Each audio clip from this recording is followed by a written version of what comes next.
জাহ্নবী অসম নাগালেণ্ড সীমান্তত অব্যাহত আছে উত্তেজনা আৰু এই উত্তেজনাৰ মাজতে সীমান্তৰ স্থান পৰিদৰ্শন কৰে মন্ত্ৰী অতুল বৰাই 1 ইঞ্চি মাটিও নগাক এৰিয়া নহয় হেহতিয়াকৈ এমজি এনৰেগাৰ আঁচনিৰ অধীনত যি পথ নিৰ্মাণৰ কাম চলি আছিল সীমান্তত সেই পথ নিৰ্মাণৰ কামত বাধা প্ৰদান কৰিছিল একাংশ নগা দুষ্কৃতিকাৰী আৰু প্ৰশাসনে ইয়াৰ পিছতে সৃষ্টি হৈছিল উত্তপ্ত পৰিস্থিতি প্ৰতিবাদ সাব্যস্ত কৰা হৈছিল শীঘ্ৰে সমস্যা সমাধানৰ দাবী কৰা হৈছিল যাৰ পিছতে মুখ্যমন্ত্ৰীগৰাকীৰ নিৰ্দেশত আজি সীমান্ত পৰিদৰ্শন কৰে মন্ত্ৰী অতুল বৰা আৰু বিধায়ক ৰূপজ্যোতি কৰ্মীয়ে সমান্তৰালকৈ শীঘ্ৰে আলোচনাৰ মাজেৰে এই সমস্যা সমাধানৰ দাবীও জনায় এই আলোচনাৰ মাজেৰে এই সমস্যা সমাধান কৰা হ'ব বুলি আশ্বাস প্ৰদান কৰে মন্ত্ৰীগৰাকীয়ে লৈছে এই মুহূৰ্তৰ সবিশেষ অসম নাগালেণ্ড সীমান্তত অব্যাহত উত্তেজনা অসম নাগালেণ্ড সীমান্তত বৰ্তমানে উত্তেজনা অব্যাহত আছে 1 ইঞ্চি মাটিও এৰি দিয়া নহয় নগাক কোনো পধ্যে এৰি দিয়া নহব মাটি মুখ্যমন্ত্ৰীৰ নিৰ্দেশত সীমান্ত পৰিদৰ্শন কৰে মন্ত্ৰী অতুল বৰাই আজি সীমান্ত পৰিদৰ্শন কৰে মন্ত্ৰীগৰাকীয়ে সীমান্তবাসীৰ সৈতে মত বিনিময় কৰি নিৰাপত্তা সুনিশ্চিত কৰাৰ আশ্বাস প্ৰদান কৰে সীমান্তবাসীক নিৰাপত্তা সুনিশ্চিত কৰাৰ আশ্বাস প্ৰদান কৰে মন্ত্ৰীগৰাকীয়ে সীমান্তত চলি থকা এমজি এনৰেগা আঁচনিৰ পথ মেৰামতিৰ কামত বাধা দিছিল একাংশ নগা দুষ্কৃতিকাৰী আৰু প্ৰশাসনে ইয়াৰ পিছতে সৃষ্টি হয় উত্তপ্ত পৰিস্থিতি আৰু ইয়াৰ পিছতে দুই পক্ষৰ মাজত পৰিস্থিতি উত্তপ্ত হৈ পৰে সমস্যা সমাধানৰ দাবীত মৰিয়নিবাসীয়ে প্ৰতিবাদ কৰে শীঘ্ৰে আলোচনাৰ মাজেৰে শীঘ্ৰে এই সমস্যা সমাধান কৰিব লাগে বুলি দাবী উত্থাপন কৰে বিধায়ক ৰূপজ্যোতি কৰ্মীৰ সৈতে সীমান্তৰ পৰিস্থিতিৰ বুজ লয় মন্ত্ৰী অতুল বৰাই শীঘ্ৰে আলোচনাৰ মাজেৰে সমস্যা সমাধানৰো আশ্বাস প্ৰদান কৰে মন্ত্ৰীগৰাকীয়ে আৰু অসম নাগালেণ্ড সীমান্তত অব্যাহত উত্তেজনা আৰু সীমান্তৰ স্থান আজি পৰিদৰ্শন কৰে মন্ত্ৰী অতুল বৰা লগতে বিধায়ক ৰূপজ্যোতি কৰ্মীয়ে সীমান্তবাসীৰ সৈতে মত বিনিময় কৰে মন্ত্ৰীগৰাকীয়ে সীমান্তবাসীৰ সৈতে মত বিনিময় কৰি শীঘ্ৰেই সমস্যা সমাধানৰ আশ্বাস প্ৰদান কৰে মন্ত্ৰীগৰাকীয়ে শেহতীয়াকৈ অসম নাগালেণ্ড সীমান্তত উত্তেজনা বৃদ্ধি পোৱা দেখিবলৈ পোৱা গৈছিল অসম নাগালেণ্ড সীমান্তত যি পথ মেৰামতিৰ কাম চলি আছিল পথ নিৰ্মাণৰ কাম চলি আছিল এমজি এনৰেগা আঁচনিৰ অধীনত পথ নিৰ্মাণৰ কাম চলি থকাৰ সময়ছোৱাতেই সৃষ্টি হয় উত্তপ্ত পৰিস্থিতি কিয়নো একাংশ নগা দুষ্কৃতিকাৰী বা একাংশ নগা দুৰ্বৃত্তই নগা প্ৰশাসনে এই কামত বাধা প্ৰদান কৰিছিল আৰু বাধা প্ৰদান কৰাৰ পাছতে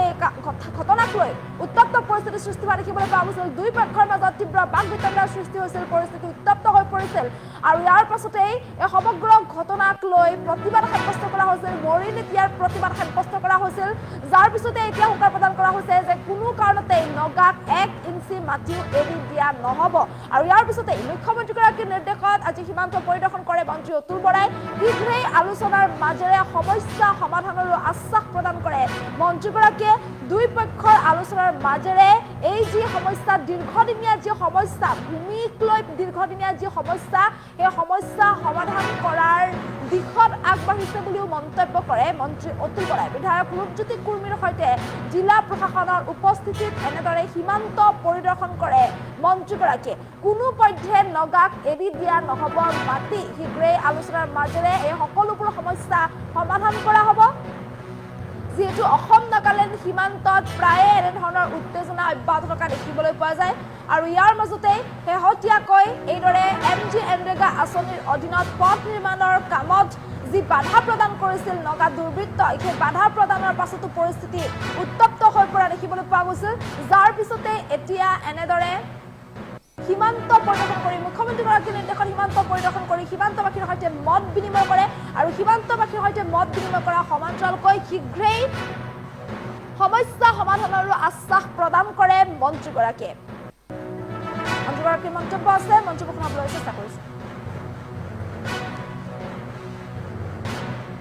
নগাৰ লগত সম্পৰ্ক দীৰ্ঘদিনীয়া এটা সময়ত আমি একেলগে আছিলোঁ পিছত আপোনালোকে জানে যে কংগ্ৰেছ চৰকাৰ থাকোঁতেই ৰাজ্যখন বহুত ভাগত বিভক্ত হ'ল নাগালেণ্ড হ'ল অৰুণাচল হ'ল মেঘালয় হ'ল আৰু আমি বৰ্তমান সময়ত সীমাত বসবাস কৰা লোকখিনিয়ে চাফা কৰি থকা আমি দেখিছোঁ তথা সকলো কিবা চাফা কৰি আছোঁ আৰু সেইকাৰণে আমাৰ মুখ্যমন্ত্ৰী ডক্টৰ হিমন্ত বিশ্ব শৰ্মা ডাঙৰীয়াই মেঘালয়ত শ্বিলঙত যিখন মুখ্যমন্ত্ৰী সন্মিলন হৈছিল তাতেই কৈছিল যে আমি আলাপ আলোচনাৰ মাজেৰে আমাৰ দীৰ্ঘদিনীয়া এই সমস্যাটো সমাধান কৰিব লাগিব তো সেইমতে চুবুৰীয়া ৰাজ্য অৰুণাচল আৰু মেঘালয়ৰ লগত আমি আলাপ আলোচনা কৰি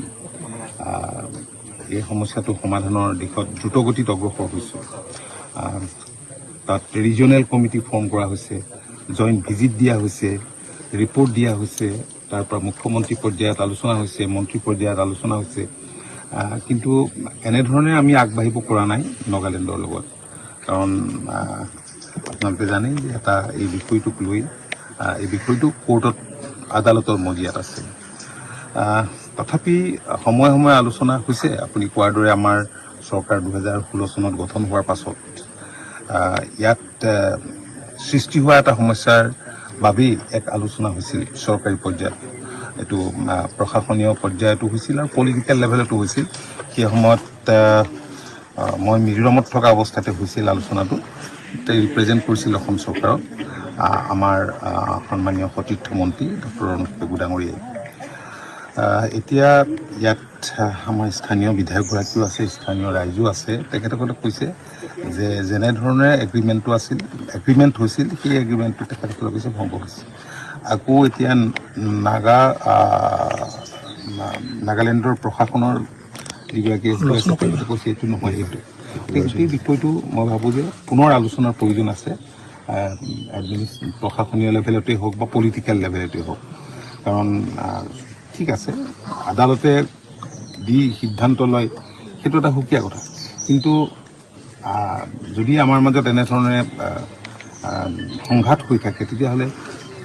সীমাত বসবাস কৰা মানুহখিনিয়ে চাফাৰ কৰিব লাগিব, নাগালেণ্ডৰে হওক বা অসমৰে হওক, আৰু এই অঞ্চলবিলাকত উন্নয়ন নহ'ব। নগাৰ লগত সম্পৰ্ক দীৰ্ঘদিনীয়া। এটা সময়ত আমি একেলগে আছিলোঁ, পিছত আপোনালোকে জানে যে কংগ্ৰেছ চৰকাৰ থাকোঁতেই ৰাজ্যখন বহুটা ভাগত বিভক্ত হ'ল। নাগালেণ্ড হ'ল, অৰুণাচল হ'ল, মেঘালয় হ'ল, আৰু আমি বৰ্তমান সময়ত সীমাত বসবাস কৰা লোকখিনিয়ে চাফাৰ কৰি থকা আমি দেখিছোঁ, তটস্থ কৰিছোঁ বা চাফাৰ কৰি আছোঁ। আৰু সেইকাৰণে আমাৰ মুখ্যমন্ত্ৰী ডক্টৰ হিমন্ত বিশ্ব শৰ্মা ডাঙৰীয়াই মেঘালয়ত শ্বিলঙত যিখন মুখ্যমন্ত্ৰীৰ সন্মিলন হৈছিল তাতেই কৈছিল যে আমি আলাপ আলোচনাৰ মাজেৰে আমাৰ দীৰ্ঘদিনীয়া এই সমস্যাটো সমাধান কৰিব লাগে। তো সেইমতে চুবুৰীয়া ৰাজ্য অৰুণাচল আৰু মেঘালয়ৰ লগত আমি আলাপ আলোচনা কৰি এই সমস্যাটো সমাধানৰ দিশত দ্ৰুতগতিত অগ্ৰসৰ হৈছোঁ। তাত ৰিজনেল কমিটি ফৰ্ম কৰা হৈছে, জইণ্ট ভিজিট দিয়া হৈছে, ৰিপৰ্ট দিয়া হৈছে, তাৰ পৰা মুখ্যমন্ত্ৰী পৰ্যায়ত আলোচনা হৈছে, মন্ত্ৰী পৰ্যায়ত আলোচনা হৈছে। কিন্তু এনেধৰণে আমি আগবাঢ়িব পৰা নাই নাগালেণ্ডৰ লগত, কাৰণ আপোনালোকে জানে যে এই বিষয়টোক লৈ এই বিষয়টো কোৰ্টত আদালতৰ মজিয়াত আছে। তথাপি সময়ে সময়ে আলোচনা হৈছে। আপুনি কোৱাৰ দৰে আমাৰ চৰকাৰ 2016 চনত গঠন হোৱাৰ পাছত ইয়াত সৃষ্টি হোৱা এটা সমস্যাৰ বাবেই এক আলোচনা হৈছিল চৰকাৰী পৰ্যায়ত। এইটো প্ৰশাসনীয় পৰ্যায়তো হৈছিল আৰু পলিটিকেল লেভেলতো হৈছিল। সেই